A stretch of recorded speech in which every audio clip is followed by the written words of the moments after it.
চায়। প্রিয় উপস্থিতিবৃন্দ, একটি দফার মধ্যে মনে হয় আরেকটি বিষয় আছে, বোরহান সাহেব খুব সুন্দরভাবে ওখানে তুলে ধরেছেন।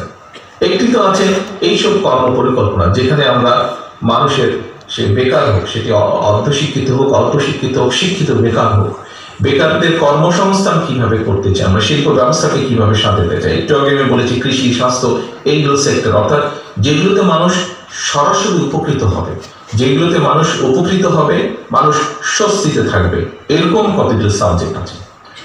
আর আরেকটি ভাগ আছে, যেই ভাগ সাথে কম বেশি পেশাগত কারণে আপনাদের একটি সম্পর্ক আছে। সেটি যেমন উল্লেখ করতে হয়, যেমন আমরা বলেছি আপার হাউস বা দ্বিকক্ষ বিশিষ্ট একটি বিষয়। আমরা বলেছি আমরা তত্ত্বাবধায়ক সরকার ব্যবস্থাকে পুনর্বিবর্তন করতে চাই।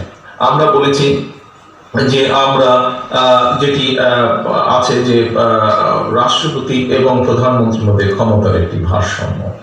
আমরা বলেছি যে আমরা মনে করি যে দেশের এই সংসদ যে ব্যবস্থা, এই ব্যবস্থার মধ্যে স্বাভাবিক যেহেতু সংসদীয় ব্যবস্থা, এখানে প্রধানমন্ত্রী হয়, এবং আমাদের একটি মনে করার কারণ আছে, বিভিন্ন বিবেচনায় আমরা মনে করি যে স্বৈরাচার ব্যবস্থাটি, এটিকে যদি আমরা ঠিক করতে চাই, এটির হাত থেকে যদি দেশকে রক্ষা করতে চাই, আমরা মনে করি যে একজন ব্যক্তি পরপর দুবারের বেশি প্রধানমন্ত্রী হতে পারবেন না। এখন প্রিয় উপস্থিতিবৃন্দ, এইটি আরেকটি সেক্টর, এই যে আইনগত বিষয় বা এই যে নৈতিক কতগুলো বিষয়, এটি আরেকটি সেক্টর। এখানে দুটো ভাগ আছে একটি কথার মধ্যে, নিশ্চয়ই আপনারা খেয়াল করছেন।